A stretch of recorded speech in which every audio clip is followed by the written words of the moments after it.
네, 기본소득당 용혜인입니다. 후보자님 이거 진행하시죠. 예, 예. 후보자님 이거 국회의원들이 다 요구했던 자료예요. 근데 맞습니다. 이거를 제출을 안 하고 계시다가 오늘 들고 와서 피켓으로 보여주겠다고 하신 거예요, 지금. 네. 이 얼마나 국회를 무시하는 그거 행태이십니까? 제가 답변 드려도 되겠습니까? 아니요. 이거 자료들 네. 저희 국회의원들이 아까 제출 요구한 거 점심 이전까지 꼭 철저하게 다 제출해 주시길 바랍니다. 다 제가 오늘 청문회에서 소상히 질의하겠습니다. 밝히겠다고요. 질의하겠습니다. 김행 후보자의 여성가족부 장관으로서의 전문성 그리고 자질은 앞으로 잘하겠다라는 말로만 믿고 넘어갈 수는 없는 일이라고 생각합니다. 그동안 어떤 사회적 정치적 활동을 해왔는지 그 길을 면밀하게 살펴보는 것이 필요한데요. 그 점에서 언론을 직접 운영하신 김행 후보자 경력에 대해서 검증을 하려고 합니다. 사실에 기반해서 성실하게 답변해 주시면 좋겠습니다. 2018년 미투 운동이 있었습니다. 수십 년간 은폐됐던 성폭력이 고발되는 과정에서 언론사가 2차 가해를 저지르는 경우들이 빈번했습니다. 네, 그래서 이 문제를 해결하기 위해서 여성가족부가 성희롱 성폭력 사건 보도 시 따라야 할 보도 윤리를 발표했습니다. 언론사에 몸담고 계신 데다가 양평원장 공직 경험까지 있는 후보자께서 잘 알고 계실 텐데요. 이 화면에 나온 내용들 다 동의하시죠? 질의를 안 듣고 계시니까 지금 네, 이것도 동의합니다. 답변을 못 하시는 거예요. 아니요, 질의를 좀 동의합니다. 들으세요. 네네. 후보자께서 사전 답변으로 성범죄에 대한 잘못된 사회 통념이 언론 보도를 통해서 확산되지 않도록 유의해야 한다고도 답변을 하셨습니다. 맞죠? 네. 네, 동일한 취지로 수립된 게 한국기자협회의 성폭력 범죄 보도 세부 권고 기준입니다. 화면에 나온 내용들 동의하시죠? 네. 네. 그리고 마지막으로 한국기자협회 인권보도준칙을 보겠습니다. 성평등한 언론을 위해서 이 보도준칙이 필요하다는데, 이 원칙이 필요하다는데 동의하십니까? 네, 동의합니다. 네, 한 언론사의 수장으로서 이 원칙들 다 지켜가면서 언론사 운영하셨습니까? 그것에 대해서 제가 말씀드리겠습니다. 원칙들 저 지켜가면서 원칙을 지키려고 운영하셨냐고요? 정말 노력 많이 했습니다. 노력을 많이 하셨다. 원칙을 지키고자 노력했던 결과가 이렇다면 저는 여성가족부 장관 될 자격 없다고 생각합니다. 하나하나 보여드리겠습니다. 네. 싫어요 207번 외쳤으나 제자에게 몹쓸 짓한 60대 교수. 30대 남성 집들이 한후 정말 파렴치한 짓 저질렀다. 몹쓸 짓, 파렴치한 짓 같은 표현으로 가해 행위의 심각성을 축소하는 잘못된 보도입니다. 자, 그 썸네일 보이세요? 네. 네, 후보자님 딴 거 하지 마시고 좀 질의에 집중 좀 해주세요. 피해자에 대한 편견을 강화하고 모욕감을 안길 수 있는 아주 악의적인 이미지들만 골라 쓰셨습니다. 다음 페이지 넘겨주세요. 네, 소속사가 여자 연습생에게 속바지 벗고 사진 보내라. 연인이 성관계 거부하자 목에 베개 밟아놓고 밟아서 기절시켰다. XX 빠는 거 아니야. 여자 동기를 집단 성희롱한 남자 생도들. 네, 한국기자협회에서 지적했던 불필요한 성적 상상을 유발하는 사례의 전형입니다. 기사 제목부터 내용까지 피해자들을 성적 대상으로 삼는 비윤리적인 묘사가 아주 가득합니다. 그리고 네, 파주 택시기사 사례범. 피해자가 놀랍게도 이 직업이었다. 피해자의 직업이 범죄의 원인이 된 것처럼 보도를 하면서 가십거리 삼는 전형적인 2차 가해 보도입니다. 서울 지하철 조심해야 된다. 심지어 이 기사는요, 시정 조치 전에는 아가씨 다리 좀 벌려봐 라는 말이 저 기사 제목 앞에 들어가 있었어요. 성범죄를 자극적으로 묘사해놓고 피해자가 조심하면 성범죄를 피할 수 있다라는 인식을 명백하게 확산시키고 있는 2차 가해 보도입니다. 이 사례들만 놓고 이야기를 하면 뭐 침소봉대한다고 하실까봐 제가 여러 가지 사례들을 갖고 왔는데요. 위키트리의 성범죄 관련 보도가 대부분 다 이렇습니다. 2대1로 땡땡을 하자고 하반신 엉덩이에 비비며 신음하는 여성. 제가 정말요 이 질의를 준비하면서 너무 혐오감이 들어가지고 입에 다 담지도 못하겠습니다. 이 보도들 대부분이요, 김행 후보자가 경영에 관여한 이후의 기사들입니다. 그리고 언중이의 시장 공고를 받았던 기사들이에요. 근데도 지금까지 위키트리 홈페이지에 남아 있습니다. 그 사건에 대한 보도만 문제가 아니라요, 여성 유명인에 대한 성적 특성만을 부각한 성희롱적 보도도 악질적으로 양산을 했습니다. 넘겨주세요. 역대급 노출이다. 눈 풀렸다. 갈 때까지 갔다. 오우야. 이게 위키트리가 여성을 대하는 태도였어요. 그리고 팩트체크 없이 각종 커뮤니티들의 논란 글들을 퍼다 나르면서 유명인에 대한 사이버 불링도 조장했습니다.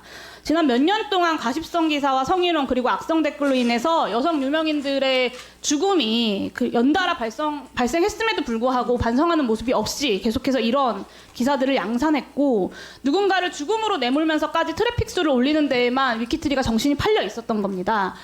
모 여성 유명인이 스스로 세상을 등진 이후에 나흘 동안 그 유명인 관련된 기사가 몇 건인지 아시나요? 73건입니다. 네. 생전에도 굉장히 집요한 가십성 보도로 그 고인을 괴롭혔거든요. 근데 사후에도 무분별한 기사화로 죽음마저 논란으로 만들었어요. 저는 황색 언론이라는 말이 고상하게 느껴질 지경입니다. 김행 후보자께서 이런 기사들로 돈을 버셨어요. 그러니까 혐오 장사로 주가를 79배를 급등시켜서 100억대의 주식 재벌이 되셨습니다. 돈을 벌기 위해서는 여성 인권이든 2차 피해든 크게 개의치 않는다. 트래픽 수만 올리면 성공한 기업이다. 이런 마인드로 회사를 운영하면서 차별과 혐오에 기생해서 100억이 넘는 자산을 증식을 시켜놓고 여성가족부라는 공직까지 맡겠다는 건 너무 욕심이 과하신 것 같습니다. 악질적인 성차별적인 2차 가해적 보도를 양산했던 언론사의 수장이 성폭력 피해자들을 보호하고 성차별적 문화를 개선해 나가야 하는 성평등 부처의 수장이 될 수 있다고 생각하시나요? 저는 이런 기사들 본 적 분명히 있으시죠? 네, 제가 이것과 관련해서 말씀을 드리면 저희가 저도 이제 사실은 이제 저희가 대표이사도 있고 편집국장도 있고 합니다. 그래서 저도 사실은 이제 뭐 부회장이 기사를 직접 안 보니까 그렇다고 면책하겠다는 얘기가 아닙니다. 저도 부끄럽고 이게 지금 현재 대한민국 언론의 현실이기도 합니다. 본인이 그 언론사의 대표세요. 저도 마찬가지고요. 본인이 그 언론사의 대표시고요. 네, 제가 부회장이 기사 하나하나를 보지 않는다 하더라도 그래서 언론사의 운영 기조와 방침이라는 게 있는 겁니다. 그래서 제가 그런 게 언론사를 운영하신 거예요. 그래서 제가 말씀을 드리는데요. 이야기하셨는데 부끄럽다고 이야기하시면 지금 그 자리에서 전 사퇴하셔야 된다고 생각합니다. 제가 말씀드리겠는데요. 사퇴하세요. 부끄럽다고 인정하셨으니까. 여성가족부 장관 부처의 장으로서 본인이 이런 언론사를 운영했던 대표로서, 현직 대표로서 어울린다고 생각하십니까? 그 지적사항을 그 시비를 쭉 보시면요. 제가 언론사의 부끄러운 현실이라고 말씀드리는 이유는 그 시비 순서를 쭉 연도별로 보시면요. 대한민국의 큰 언론사, 저희보다 훨씬 큰 언론사, 메이저 언론사 1, 2, 3위가 다 들어가 있습니다. 이 얘기는 무슨 말씀이냐면 그래서 제가 부끄러운 대한민국의 언론사라고 하고요. 저희는 그래서 21년부터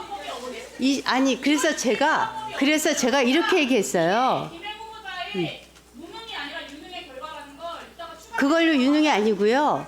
그래서 21년부터 저희가 옴부드맨 제도를 운영을 해서 이렇게 도저히 언론사가 갈 수가 없다.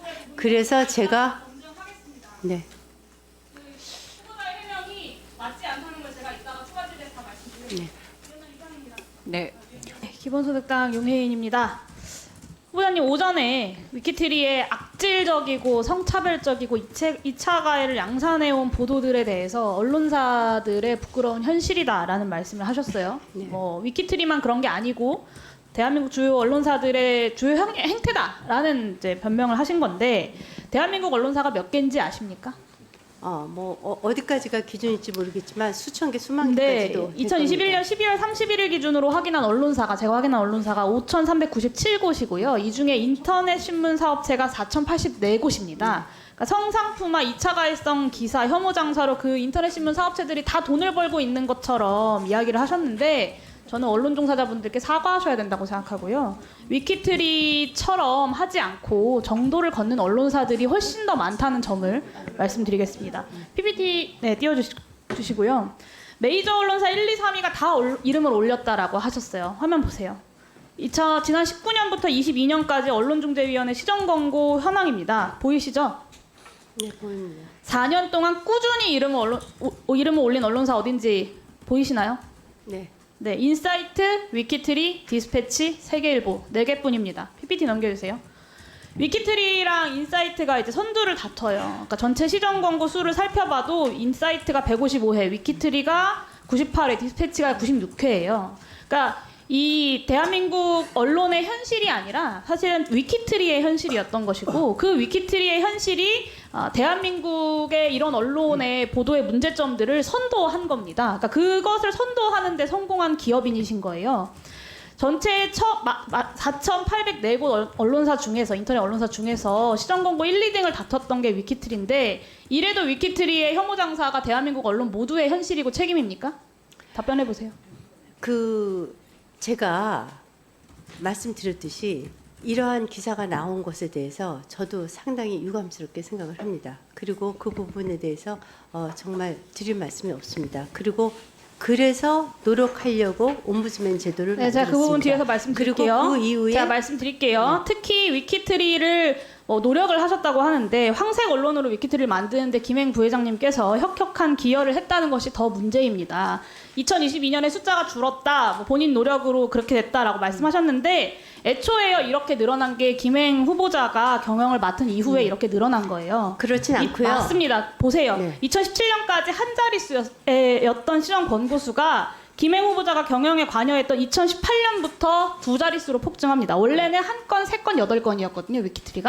근데 14건, 25건, 28건이 됐어요. 그러니까 그리고 시정 권고를 받은 기사들이 하나같이 다 악랄하고 모욕적인 내용들이에요. 그러니까 조회수만 잘 나오면 된다, 돈만 잘 벌면 된다라는 김행 후보자의 경영 철학이 위키트리를 이 모양으로 만든 겁니다. 누누이 얘기하시는 게 폐업 위기에 내몰렸던 기업을 성공시킨 거다라고 말씀하시는데 그 성공 비결이 이런 악랄한 기사들, 차별 장사, 혐오 장사, 조회수 장사였던 겁니다. 이래도 김행 후보자는 이런 보도를 해결하기 위해서 최선을 다했다라고 말씀하실 건가요? 제 건수에 대해서 말씀드리겠습니다. 저희가 2020년 이후로 직원들이 많이 늘었는데요. 2020년 말고요. 2018년에 네. 김행 부회장이 말씀드립니다. 경영에 오고 나서부터 이렇게 늘어났다는 걸 말씀드린 거예요. 불량률이 아니고요. 그리고 퍼센트가 아니고요. 불량 건수거든요. 이것은 불량률로 따지면은 저희는 이거가 그래서 기사를 더 많이 생산 생산했기 건수. 때문에 그 중에 비율은 얼마 안 된다라고 얘기하시는 거예요? 네, 기사 다른 생산 언론사들과 절대적인 숫자를 비교해도 저렇게 많은데 그래서 기사 말도 안 생산 되는 얘기라고 건수와 계세요. 노출 빈도와 굉장히 밀접한 자꾸 그리고 관련이 21년부터 있습니다. 옴부즈맨 얘기하셔가지고 이거 말씀드릴 건데요. 들으세요 좀.